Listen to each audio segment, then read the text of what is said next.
நமஸ்காரம். காஸ்மிக் கனெக்ஷன்லேருந்து ஜெயலட்சுமி ஸ்ரீராம். யுகங்கள் 4 வகைப்படும் அப்படின்னு எல்லாருக்குமே தெரியும் இல்லையா? அது கிருத்த யுகம், திரேதா யுகம், துவாபர யுகம், கலியுகம். இதில் கிருத்த யுகத்தில் கடவுள் மனிதனோட சேர்ந்து தான் இருந்தான். அதாவது வித்தியாசம் கிடையாது. ஒன் அமங் தி பப்ளிக் மாதிரி தான் கடவுள் வாழ்ந்துட்டு இருந்தார். எல்லாரோடையுமே சேர்ந்து ஒன்றாக அந்த தெய்வம் வாழ்ந்து கொண்டிருந்தது. மனுஷங்க கிட்ட கொஞ்சம் கொஞ்சமா பாவ எண்ணங்கள், பாவ செயல்கள் தலை தூக்க ஆரம்பிக்கும் பொழுது திரேதா யுகத்துல கடவுள் விலகி போயிட்டாரு. நீ எப்ப கூப்பிடுறியோ அப்ப நான் வருவேன், கூப்பிட்ட குரலுக்கு ஓடி வருவேன், நல்லது செய்யறவங்களுக்கு மட்டும் கூப்பிட்ட குரலுக்கு ஓடி வருவேன் அப்படிங்கிற அளவுக்கு அவர் விலகி போயிட்டாரு. துவாபர யுகத்துல இன்னும் கொஞ்சம் பாவம் ஜாஸ்தியாக ஆரம்பிச்சுது. அப்படி ஜாஸ்தியாகும் பொழுது கடவுள் என்ன பண்ணிட்டாரு, சுத்தமா மக்கள் கடுமையான யாகங்களோ தவங்களோ காட்டில் போய் தபஸ் பண்ணியோ அந்த மாதிரி பண்ணினா மட்டும்தான் நான் உங்க முன்னால தோன்றி உங்களுக்கு என்ன வேணுமோ அதை செய்வேன் அப்படிங்கிற அளவுக்கு கடவுளும் மனசு வெறுத்து போயிட்டாரு. கலியுகத்துல கடவுள் கல்லாவே போயிட்டாரு. அப்போது யாகம் பண்ணினா தவம் பண்ணினா கண் முன்னால பிரத்யட்சமாக தோன்றி கொண்டிருந்தார். ஆனா கலியுகத்துல யாராவது ஒருத்தர் சொல்லுங்களேன், பிரத்யட்சமாக கண் முன்னால கடவுள் வந்திருக்காரு, நான் பார்த்தேன் அப்படின்னு யாரையாவது சொல்லுங்க. அந்த கடவுள் இருக்காருங்கிற பிரசன்ஸ் வேணா சில பேரால உணர்ந்து கொண்டிருக்க முடியும். நல்ல ஞானிகளால, தபஸ்விகளால, நல்ல ஆத்மாக்களால, நிச்சயமாக நம்ம காஞ்சி பெரியவர் மாதிரி நல்ல ஆத்மாக்களால அந்த கடவுளுடைய பிரசன்ஸை உணர்ந்து கொண்டிருக்க முடியும். அவங்களோட கடவுள் ஒருவேளை இன்டராக்ட் பண்ணியிருக்கலாம். ஆனால் நம்மள மாதிரி சாதாரண மனுஷங்க யாராவது ஒரு ஆள் கடவுளை நான் பார்த்தேன், கனவுலையாவது பார்த்தேன் அப்படின்னு சொல்லுங்களேன், முடியாது. ஏன்னா அந்த அளவுக்கு பாவங்கள் மலிந்து போய்விட்டது. பாவங்கள் எப்பொழுது ஜாஸ்தி தலை தூக்குகிறதோ அப்பொழுது இறைவனும் நம்மை விட்டு விலகி போய்விடுகின்றான். கடவுள் ஏன் கல்லானான், மனம் கல்லாய் போன மனிதர்களாலே அப்படின்னு கண்ணதாசன் சொல்றாரு இல்லையா? அது தவறு கிடையாதே. ஏன்னா நம்ம மனசு ஃபுல்லா கல்லா போனதுக்கு அப்புறமா அவனும் கல்லா போயிட்டான்.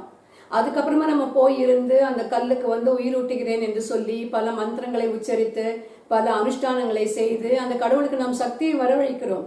ஆனாலும் நேரடியா தத்ரூபமா சாட்சாத் அந்த இறை உருவத்து முன்னால அதை நம்ம கண் முன்னால வராங்களா? வரமாட்டாங்க. சூச்சகமா சில விஷயங்களால நமக்கு ஒரு தெளிவு வரும். கடவுள் வந்திருக்காரு, கடவுள் ஹெல்ப் பண்ணியிருக்காரு, கடவுள் பண்ணியிருக்காரு, யாரோ ஒரு டூல் வழியா நமக்கு ஹெல்ப் பண்ணுவாரு. ஆனால் கண் முன்னால் பிரத்யட்ச தேவதையாக அவர்கள் வருவதை நிறுத்திவிட்டார்கள். புராண இதிகாசங்கள்ல என்ன சொல்றதுன்னா, களி முற்ற பூக்களுக்கு வாசனையே இருக்காது. இப்ப இந்த டிசம்பர் கனகாம்பரம் இதுக்கெல்லாம் வாசனை இருக்கா? இல்ல இல்லையா? அது மாதிரி காகித பூ மாதிரி ஆகிவிடும் எல்லா வாசனை பூக்களுமே. மல்லிப்பூ, முல்லைப்பூ, ரோஜாப்பூ எல்லாமே மனமற்று போய்விடும். வெண்ணெய் நீரில் மிதக்காது, அமிழ்ந்து விடும். இப்பெல்லாம் வெண்ணெய் கடைஞ்சு நீங்க போட்டீங்கன்னா தண்ணி மேல மிதங்கி வரும் இல்லையா? ஆனா களி முற்ற வெண்ணெய் நீருக்குள் அமிழ்ந்து விடும். இதெல்லாம் சில குறிப்புகள், களி முற்றி கொண்டு வருவதற்கான சில அடையாளங்கள். பெண்கள் மிகச்சிறிய வயதிலேயே பூப்படைந்து விடுவார்கள். 9 வயசு 10 வயசு இது மாதிரி வயசுல அவர்கள் பூப்படைந்து விடுவார்கள். களி முத்தி போகும் பொழுது பசு தன்னுடைய பாலை தானே குடிக்க ஆரம்பித்து விடும் அப்படின்னு சொல்றாங்க. சமீபமா வாட்ஸ்அப்ல கூட நம்ம எல்லாருமே ஒரு மெசேஜ் பார்த்துருப்போம் இல்லையா? ஒரு வீடியோ பார்த்துருப்போம். ஒரு பசுவானது தன்னுடைய பாலை தானே குடிப்பது போன்ற ஒரு வீடியோ நம்ம எல்லாருமே பார்த்துருப்போம். களி முற்றும் பொழுது இதை மாதிரி எல்லாம் நடக்கக்கூடாத விஷயங்களா நடக்கும் அப்படின்னு சொல்லிட்டு நாம் புராண இதிகாசங்களே படிச்சிருக்கோம் இல்லையா? அப்போ இந்த களி முடிவடைந்த பிறகு திரும்பவும் ஒரு பிரளயத்திற்கு பிறகு புதிய உலகம் தோன்றும். மீண்டும் கிருத்த யுகம், திரேதா யுகம், துவாபர யுகம், கலியுகம் தோன்றிக்கொண்டே இருக்கும். யுகங்கள் பாட்டுல மாறி மாறி தோன்றும். ஆனா நாம் மாற வேண்டாமா? நம்ம மாறாம அப்படியே இருந்துகிட்டே இருந்தோம் அப்படின்னு சொன்னா நமக்கு அதனால என்ன பிரயோஜனம் இருக்குன்னு சொல்லுங்க. நம்மளால தினம் உட்காந்து கோயிலுக்கு போக முடியலையா? சரி வேண்டாம். தினம் 2 வேளை வீட்டுல உட்காந்து பூஜை பண்ண முடியலையா? சரி வேண்டாம். கடவுளுக்கு நைவேத்தியம் கொடுக்க முடியலையா? சரி வேண்டாம். இருந்த இடத்துல அந்த இறைவனுடைய நாமத்தையாவது நாம் சொல்லலாம் இல்லையா? ஒரு கிழவன் ஒருத்தான் சாக கிடக்கான். அவன் பெரிய நல்லது எதுவும் பண்ணது கிடையாது. சாகிற நேரத்தில் அவனுக்கு கொஞ்சம் தண்ணி வேண்டி இருக்கு. அவன் என்ன பண்றான், டே நாராயணா, கொஞ்சம் ஒரு டம்ளர் தண்ணி எடுத்துட்டு வா அப்படின்னு தன்னுடைய பையன் கிட்ட சொல்றான். இவன் இறந்த பிறகு இவனுக்கும் புண்ணியம் கிடைத்தது என்று சொல்வார்கள். எப்படின்னா, சாகர நேரத்தில் நாராயணா அப்படிங்கிற வார்த்தையை உச்சரிச்சான் இல்லையா, அவன் தன் பிள்ளையை நினைத்து கூப்பிட்டாலும் அந்த நாராயணன் அதை தனக்காகவே ஏற்றுக்கொண்டான். அந்த அளவுக்கு கடவுள் நமக்காக இறங்கி வருகிறாரு இந்த கலியுகத்திலே. எந்த லெவலுக்கு வேணாலும் நம்ம கூட அவங்க கீழே இறங்கி வர தயாரா இருக்காங்க. அதை புரிஞ்ச நாம தான் அதுக்கு ஏற்ற மாதிரி நடந்து கொண்டு நம்முடைய வாழ்க்கையை செம்மைப்படுத்திக் கொள்ள வேண்டும். ஒரு குழந்தை அழ ஆரம்பிக்கிறதுன்னு வைங்களே, ஒரு தாய் உடனே ஓடி போய் பால் ஊட்ட மாட்டாள். கொஞ்ச நேரம் அது அழட்டும், நல்ல கையை காலை உதைச்சு உதைச்சு அழும் பொழுது உடம்பிலே நல்ல ரத்தம் பரவும் என்று கொஞ்ச நேரம் விட்டு விடுவாள். அதுக்கப்புறமா தான் போய் அதனுடைய பசியை ஆற்றுவாள். அது போலதான் கடவுளும். நாம் கஷ்டப்படும் பொழுது கொஞ்ச நேரம் நம்மளை நாமளே தேற்றி கொண்டு வர வேண்டும், அந்த கஷ்டத்திலிருந்து நாம் விடுவித்துக் கொள்ள வேண்டும் என்பதற்காக அவன் டைம் கொடுக்குறான். அதுக்கு நம்ம மூளையை யூஸ் பண்ணி என்ன பண்ணணும்ன்றதுக்காக டைம் கொடுக்குறான்.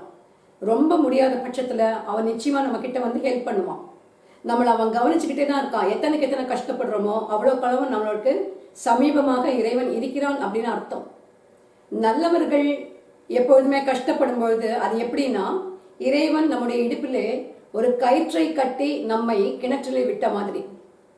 நம்ம முழுகிறதுக்கு முன்னால அந்த கயிற்றை பிடிச்சி வெளியில இழுத்துடுவான். ஆனா பாவிகளுக்காக இறைவன் என்ன செய்வான் அப்படின்னாக்கா, கல்லை கட்டி கிணற்றிலே விடுவான். அந்த கல்லோட முழுகி போக வேண்டியதான், திரும்ப விமோச்சனம் கிடையாது. அதனால நான் இவ்வளோ கஷ்டப்படுறேனே, கடவுளுக்கு கண் இல்லையா, என்னோட கஷ்டம் அவன் கண்ணுக்கு தெரியலையா, அவன் கண்ணுக்கு ஒரு கண்ணாடி வாங்கி உண்டியில போடலாமா, அவனுக்கு காது கேட்கலையா, ஒரு ஹியரிங் எய்டு வாங்கி உண்டியில போடலாமா அப்படின்லாம் நீங்க யோசிக்க வேண்டாம். எல்லாத்தையுமே அவன் பார்த்துக்கிட்டு தான் இருக்கான். சரியான நேரத்துல நாம் நல்லவர்களாக இருந்தால் சரியான நேரத்துல நிச்சயமா கை கொடுத்து நம்மளை காப்பாற்றுவான். அதை மட்டும் நம்ம என்னைக்குமே மறக்க கூடாது. ஒரு கடற்கரையில ஒருத்த டெய்லி வாக்கிங் போவான். வாக்கிங் போகும்போது யூஸ்வலா அந்த ஈர மண்ணில் நம்மளுடைய காலடி தடம் பதிந்து கொண்டே வரும் இல்லையா. இவன் வாக்கிங் போறச்ச இவன் கூடயே இன்னொரு ஜோடி காலடி தடம் அவன் கூடயே பதிஞ்சுக்கிட்டே வரும். ஆனா ஆள் யாருமே இருக்க மாட்டாங்க. இதை இவன் தினம் அப்சர்வ் பண்ணுவான். இவன் கூடயே ஒரு ஜோடி காலடி தடம் பதிந்து கொண்டு வரும். ஒரு நாளைக்கு இவன் யோசிக்கும் பொழுது இறைவன் இவன் கிட்ட சொல்றான், நான் தான் உன் கூட நடந்து வந்துகிட்டு இருக்கேன் அப்படின்னு சொல்லி இறைவன் சொல்றான். இவனுக்கு ரொம்ப சந்தோஷம். பரவாயில்லையே, கடவுள் நமக்கு எங்க போறோமோ நம்ம பின்னாலேயே ஹெல்ப் பண்றாரு இல்லையா அப்படின்னு இவன் நினைச்சிட்டு இருக்கான். ஒரு சமயம் இவன் மிகுந்த துன்பத்திற்கும் துயரத்திற்கும் ஆளாகிறான். எக்கச்சக்கமான கஷ்டம், சொல்ல முடியாத துக்கம், இது எல்லாமே இவன் அனுபவிக்கும் பொழுது கடற்கரை ஓரமாக இவன் மனசு நொந்து போய் நடந்து கொண்டிருக்கிறான். அப்படி நடக்கும் பொழுது இவனுடைய காலடி தடம் மட்டும்தான் அங்கே இருக்கிறது. அந்த கூட வர வேண்டிய இன்னொரு ஜோடி காலடி தடத்தை காணவில்லை. இவனுக்கு ரொம்ப கோபம்.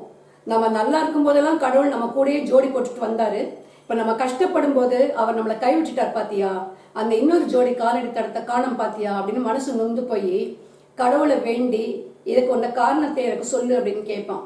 கடவுள் சிரிச்சுக்கிட்டே சொல்வாரு, டேய் முட்டாள், இவ்வளோ நாளைக்கு உன் கூட வந்தது நான் தான், இப்போ நீ பார்க்குற காலடி தடம் என்னோடது. ஏன்னா கஷ்டப்படுகின்ற உன்னை என் தோளிலே சுமந்து கொண்டு நான் அல்லவா நடந்து கொண்டிருக்கின்றேன், என்னுடைய காலடி தடத்தை தானே நீ பார்க்கின்றாய் அப்படின்னு சொல்லுவாரு. அப்போ கஷ்டப்படுற நம்மளை நிச்சயமாய் கடவுள் சுமந்து கொண்டிருக்கிறான். நம்ம கஷ்டப்பட விட மாட்டான். நம்மளை ரொம்ப பூ மாதிரி ஏந்தி நமக்கு என்ன நன்மை செய்யணுமோ அந்த நன்மையை நிச்சயமாக அவன் செய்வான். ப்ரொவைடட் நாம் பல நன்மைகளை செய்திருந்தால், அதற்கு நாம் தகுதியானவர்களாக இருந்தால், அதற்கு நாம் ஏற்றவர்களாக இருந்தால் நிச்சயமாக இறைவன் நம்மை ஒரு நாளும் கைவிட மாட்டான். நாம எவ்வளோ பெரிய பணக்காரர்களாக இருந்தாலும், எவ்வளோ பெரிய ராஜ வாழ்க்கையை வாழ்ந்தாலும், இறக்கும் பொழுது நம்ம கையை விரித்து கொண்டு ஒண்ணுமே இல்லாம தான் நம்ம இறக்க வேண்டும். நிறைய கம்யூனிட்டியில பாத்தீங்கன்னா நூல் கூட உடம்புல இருக்கக்கூடாது அப்படின்னு சொல்லுவாங்க. நூல் பந்தம் கூட இல்லாமல் தான் அந்த உடலை நெருப்பிலே கிடத்துவார்கள். அந்த அளவுக்கு நம்ம போகும்போது எதையுமே எடுத்துட்டு போக போறது இல்லை. கீதாச்சாரம் என்ன சொல்றது, எது நடந்ததோ அது நன்றாகவே நடந்தது, எது நடக்கிறதோ அது நன்றாகவே நடக்கிறது, எது நடக்க இருக்கிறதோ அதுவும் நன்றாகவே நடக்கும். எதை நீ இழந்தாய், எதை நீ கொண்டு வந்தாய் அப்படின்னு கேட்கறது இல்லையா. இன்று உன்னுடையது என்று நீ சொல்லும் ஒரு பொருள் நாளை அது வேறொருவனுக்கு சொந்தமாகிவிடும், அடுத்த நாள் மூன்றாம் மனிதன் ஒருவனுக்கு சொந்தமாகிவிடும். அப்போ உனக்கு நீங்க சாஸ்வதமா எதுவுமே கிடையாது, நிரந்தரமா எதுவுமே கிடையாது. எதை நீ கொண்டு வந்தாய் அதை நீ இழப்பதற்கு எதை நீ கையில தூக்கிட்டு வந்த, அது போயிடுத்தே நீ தலையில அடிச்சுட்டு அழற. உன்னால ஒரு செங்கலையாவது தூக்கின்னு போக முடியுமா? அவ்வளோ பெரிய பங்களா கட்டி வச்சுன்னு வாழறேன்னு சொல்றியே, அதுலேருந்து ஒத்த செங்கல்ல பேத்து உன் கையோட கொண்டு போக முடியுமா? கோடி கோடியா பணம் வச்சிருக்கேன்னு சொல்றியே, ஒரு ரூபாய் காசு உன்னால போகும்போது கூட தூக்கிட்டு போக முடியுமா? இதெல்லாம் உன்னால செய்ய முடியாது இல்லையா?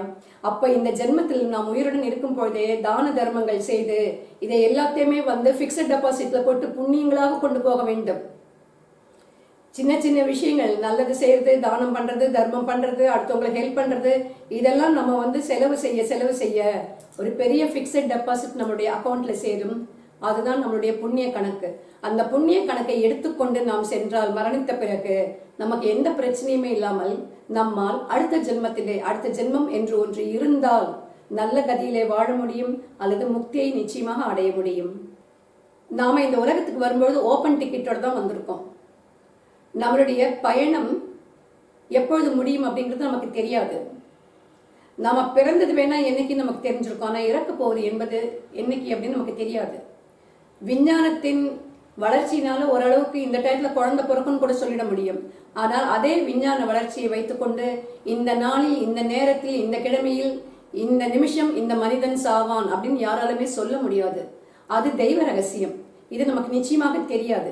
அப்படி இருக்கும் பொழுது ஒவ்வொரு நிமிஷமும் அடுத்த நிமிஷம் நம்ம உயிரோட இருப்போமா இல்லையா அப்படின்னு தெரியாத பொழுது, இந்த நிமிஷம் நம்ம இருக்கிறது நிச்சயம் அப்படின்னு தெரியும் பொழுதே நாம் நல்லதை செய்து விட வேண்டும். Why wait for tomorrow, there is always a tomorrow அப்படின்னு சொல்லி நம்ம காலத்தை கடத்துறதுக்கு பதிலாக இருக்கிற இன்னைக்கே நம்மளால முடிஞ்ச நன்மைகளை செய்து விடலாம் இல்லையா? நாம நல்லது செய்த மனசா வாச்சா கர்மனகா நாம நல்லது செய்யணும் அப்படின்னு நான் ஏற்கனவே சொன்னேன் உங்ககிட்ட. மனசாலையும் யாருக்கும் கெடுதல் நினைக்கக்கூடாது. வாச்சா நம்முடைய சொல்லுடைய வாக்கியங்கள் மூலமாக, நம்முடைய வாசகங்கள் மூலமாக, நம் வாய்மொழி மூலமாகவும் யாருக்கும் நம் கெடுதல் நினைக்கவோ பேசவோ கூடாது. கர்மனகா நாம் செய்யும் செயல்கள் மூலமாகவும் யாருக்கும் நம்ம எந்த கெடுதலையும் செய்யக்கூடாது. இந்த ஐம்பொறிகளால நம்ம பல கெட்ட விஷயங்களை பண்றதா சொல்லியிருக்கோம் இல்லையா? அதுல ஒண்ணு வதந்தி. இந்த வதந்தியை கேட்கிறதோ அதை பரப்புறதோ ரொம்ப ரொம்ப மோசமான ஒரு விஷயம். ஒரு ஊர்ல ஒரு சன்னியாசி இருந்தாரு. அந்த சன்னியாசியை பார்த்து அந்த ஊர்ல இருக்கிற ஒரு முட்டாள் எப்ப பார்த்தாலும் வதந்தி கிளப்பிக்கிட்டே இருப்பான். அவர் அப்படிப்பட்டவர், இவர் இப்படிப்பட்டவர், இவர் செய்யறதெல்லாம் தப்பு, இவர் சொல்றது எதுவும் நடக்காது, அப்படி ஓயாம அவரை பத்தி வதந்தி கிளப்பிக்கிட்டே இருப்பான். ஒரு நாளைக்கு அவனுக்கு என்ன ஞானோதயம் வந்ததுன்னு தெரியல. நம்ம செய்யறது தப்பு அப்படின்னு புரிஞ்சுக்கிட்டு அந்த சன்னியாசி கிட்ட போய் சொல்லுவான், நான் இவ்வளோ நாள் உங்களை பத்தி நான் எவ்வளோ தப்பா பேசியிருக்கேன், உங்களை பத்தி ஃபால்ஸ் ப்ராபகண்டா பண்ணியிருக்கேன். ஆனா நீங்க அதை எதையுமே பொருட்படுத்தாம என்னுடைய கஷ்ட காலத்துல எனக்கு ஹெல்ப் மட்டுமே பண்றீங்க. நானும் இனிமேல் திருந்தணும் அப்படின்னு ஆசைப்படுறேன். நான் என்ன பண்ணலாம் அப்படின்னு நீங்க சொல்லுங்க அப்படின்னு போய் கேட்கும் பொழுது அந்த சன்னியாசி சொல்வார். அவன் கையில ஒரு பெரிய தலகாணியை கொடுத்துட்டு, இந்த தலையணைக்குள்ள இருக்கிற பஞ்சையெல்லாம் சாயங்காலத்துக்குள்ள நீ போய் பறக்க விட்டுட்டு, நடுவீதியில போய் நின்று இந்த தலையணையில இருக்கும் பஞ்சையெல்லாம் நீ காற்றில பறக்க விட்டு சாயங்காலமா எங்கிட்ட வா அப்படின்னு சொல்லுவாரு. இவனுக்கு ஒரே சந்தோஷம். இவ்வளோ கஷ்டப்படுத்தின நமக்கு, இவ்வளோ கெடுதல் செஞ்ச நமக்கு இவ்வளோ சிம்பிளான ஒரு பரிகாரத்தை சொல்றாரு அப்படின்னு சொல்லிட்டு சாயங்காலம் வரைக்கும் அந்த தலகாணியில் இருக்கிற பஞ்செல்லாம் பிச்சு காத்துல பறக்க விட்டுட்டு திரும்பி சன்னியாசி கிட்ட வருவான். சொல்லுங்க, நான் நீங்க சொன்ன வேலையை முடிச்சுட்டேன், இப்ப நான் என்ன பண்ணணும் அப்படின்னு கேட்பான். அவர் சொல்லுவாரு, நீ எங்க போய் நின்று அந்த பஞ்சை பறக்க விட்டியோ அங்க போய் நின்று அந்த பஞ்செல்லாம் திரும்ப சேர்த்து கொண்டு இந்த தலையணையில் அடைத்து கொண்டு வா அப்படின்னு சொல்லுவாரு. இவனுக்கு தூக்கி வாரி போடும். எப்படி சாமி முடியும்? காத்துல எங்கெங்கயோ பறந்து போச்சு, திசை தெரியாத இடத்துக்குலாம் அந்த பஞ்சு பறந்து போச்சு, நான் எங்க போய் அந்த பஞ்செல்லாம் சேகரிச்சு திரும்ப கொண்டு வந்து இந்த தலகாணிக்குள்ள அடைக்க முடியும் அப்படின்னு கேட்பார். சன்னியாசி சொல்லுவாரு, நீ பரப்பும் வதந்திகளும் அது மாதிரி தான்.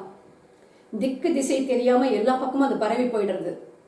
அதுக்கப்புறமா அதை நீ திரும்பி அன்டூ பண்ணணும், நல்லிஃபை பண்ணணும்னு உன்னால முடியுமா? நீ செஞ்ச கெட்டது தானே, அதை திரும்ப உன்னால திருத்த முடியாது இல்லையா? இதை உணர்ந்து கொண்டால் மேற்கொண்டு யாருக்கு இந்த மாதிரி கெடுதல்கள் செய்யாதே அப்படின்னு சொல்லி உனக்கு புத்திமதி சொல்லி அனுப்புவாரு அந்த சன்னியாசி. அது மாதிரி நம்மளை பொறுத்த வரைக்கும் இந்த ஐம்பொறிகளால அடுத்தவர்களுக்கு எந்த கெடுதலும் பண்ணாமல் இருந்தாலே அது மிகப்பெரிய புண்ணியம். அடுத்தவங்களுக்கு மனசால நினைக்காம, கர்மத்தால செய்யாம, காதால எதுவும் கேட்டு அதை தப்பா வாயால பேசாம இது மாதிரி எல்லாம் செய்யாம இருந்தோம்னாலே அது நமக்கு கிடைக்கக்கூடிய மிகப்பெரிய வரம், மிகப்பெரிய புண்ணியம். ஒரு முறை விவேகானந்தர் கிட்ட ஒரு சாதாரண மனுஷன் சொல்லுவான், சாமி நான் நிறைய ஞானம் பெற்றிருக்கேன், என்னை நீங்க ஆசீர்வதிக்கணும் அப்படின்னு சொல்லுவான். விவேகானந்தர் சிரித்து கொண்டே கேட்பார், ஐயா நீ ஞானம் பெற்றிருக்கேன் அப்படின்னு சொல்றியே, அதுக்கு என்ன ப்ரூஃப் இருக்கு அப்படின்னு கேட்பாரு. அந்த மனுஷன் சொல்லுவான், நான் தினம் தினம் கங்கையில போய் குளிக்கிறேன், அப்ப நிச்சயமா எனக்கு ஞானம் பெற்றுதானே இருப்பேன், எனக்கு ஞானம் வந்திருக்கும் தானே அப்படின்னு கேட்பார். விவேகானந்தர் சிரித்து கொண்டே சொல்வார், அப்படி தினம் தினம் கங்கையில நீ போய் முழுகுதனால் உனக்கு ஞானம் கிடைக்கும் என்றால் அந்த கங்கையில இருக்கும் மீன்கள் அல்லவா முற்றிலும் ஞானம் பெற்றதாக இருக்க வேண்டும். கங்கையில குளிக்கிறதுனால மட்டுமே ஒருவனுக்கு ஞானம் வந்து விடாது. அந்த ஞானத்தை தேடி அலைய வேண்டும். தேடி அலையும் போதுதான் அந்த ஞானம் நமக்கு கிடைக்கும். அஞ்ஞானத்தை விட்டு மெய்ஞானத்தை நாம் தேடி அலைய வேண்டும் என்றால் அதற்கான சிறு சிறு முயற்சிகளை நாம் எடுக்க வேண்டும். அப்படி எடுக்க துவங்கும் பொழுதுதான் நமக்கு அந்த ஞானம் கிடைக்கும். ஞான மார்க்கத்திலே நாம் அடியெடுத்து வைக்க நமக்கு தெளிவு கிடைக்கும். தெளிவு கிடைத்தால் நமக்கு வழி தெரியும். வழி தெரிந்தால் நமக்கு வாழ்க்கை புரியும். மீண்டும் இன்னொரு எபிசோடோடு உங்களை சந்திக்கிறேன். நன்றி.